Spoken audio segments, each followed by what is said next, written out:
जिस पत्नी ने भूखे रहकर पति को पढ़ाया, वही आज ईंट भट्टे पर मजदूरी कर रही थी, और पति वो कलेक्टर बन चुका था। लेकिन जब दोनों आमने सामने आए तो जो हुआ, किसी ने सोचा भी नहीं था।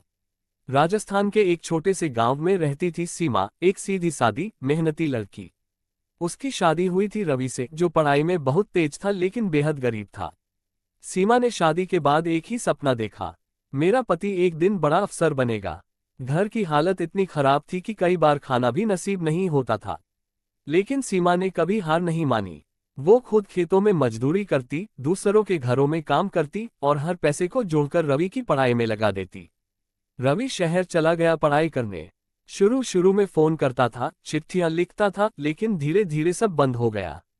गांव में लोग ताने मारते, तुम्हारा पति तुम्हें छोड़कर चला गया। लेकिन सीमा को अपने प्यार पर भरोसा था। वो हर दिन मंदिर जाकर भगवान से प्रार्थना करती, बस मेरे पति को सफल बना दो। सालों बीत गए। अब सीमा की हालत बहुत खराब हो चुकी थी।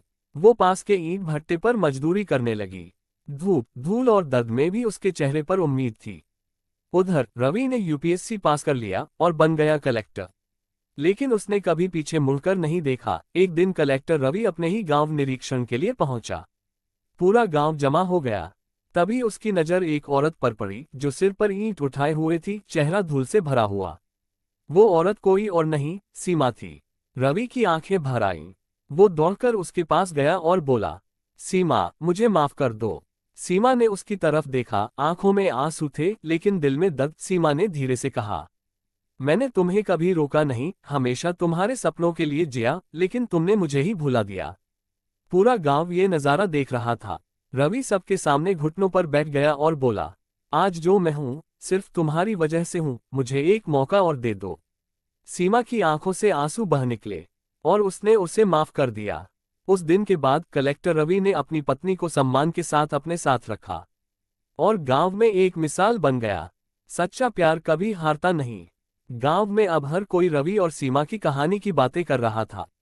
सीमा अब कलेक्टर साहब के घर में रहने लगी थी, लेकिन उसका दिल अभी भी पूरी तरह शांत नहीं था। वो सोचती, जिसने मुझे सालों भुला दिया, क्या वो अब सच में बदल गया है? रवि उसे खुश रखने की हर कोशिश कर रहा था। नए कपड़े, अच्छा घर, सम्मान। लेकिन सीमा के दिल का दर्द अभी भी जिंदा था। एक दिन सीमा को रवि की पुरानी फाइलों में कुछ मिला।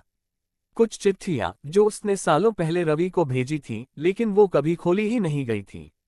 सीमा समझ गई, रवि ने मुझे जानबूझकर नजरअंदाज किया था। उसका दिल फिर टूट गया। वो चुपचाप घर छोड़कर जाने का फैसला कर लेती है। जैसे ही सीमा जाने लगती है, रवि उसे रोक लेता है और पहली बार सच सामने आता है। रवि रोते हुए कहता है, सीमा, मैंने तुम्हें कभी भुलाया नहीं, लेकिन शहर में मेरे साथ बहुत बड़ा धोखा हुआ था। उसने बताया कि उसके एक दोस्त ने उसे झूठ बोलकर सीमा की सारी चिट्ठियां छुपा दी थीं और उसे यह यकीन दिला दिया था कि सीमा अब किसी और के साथ खुश है। सीमा ये सुनकर हैरान रह जाती है। जैसे ही सीमा जाने लगती है, रवि उसे रोक लेता है और पहली बार सच सामने आता है। रवि रोते हुए कहता है, सीमा, मैंने तुम्हें कभी भुलाया नहीं, लेकिन शहर में मेरे साथ बहुत बड़ा धोखा हुआ था। उसने बताया कि उसके एक दोस्त ने उसे झूठ बोलकर सीमा की सारी चिट्ठियां छुपा दी थीं और उसे यह यकीन दिला दिया था कि सीमा अब किसी और के साथ खुश है। सीमा ये सुनकर हैरान रह जाती है। सीमा की आंखों से आंसू रुक नहीं रहे थे। अगर तुमने मुझ पर भरोसा किया होता तो हम कभी अलग नहीं होते। रवि सिर झुकाकर खड़ा था। उसे अपनी सबसे बड़ी गलती का एहसास हो चुका था। प्यार में सबसे जरूरी होता है भरोसा। दोनों के बीच खामोशी थी, लेकिन दिलों में तूफान। कुछ देर बाद सीमा ने गहरी सांस ली और बोली, हम दोनों ने गलतियां की हैं, लेकिन अगर अब भी हम एक दूसरे को समझ सकें तो शायद सब ठीक हो सकता है। रवि की आंखों में उम्मीद लौट आए।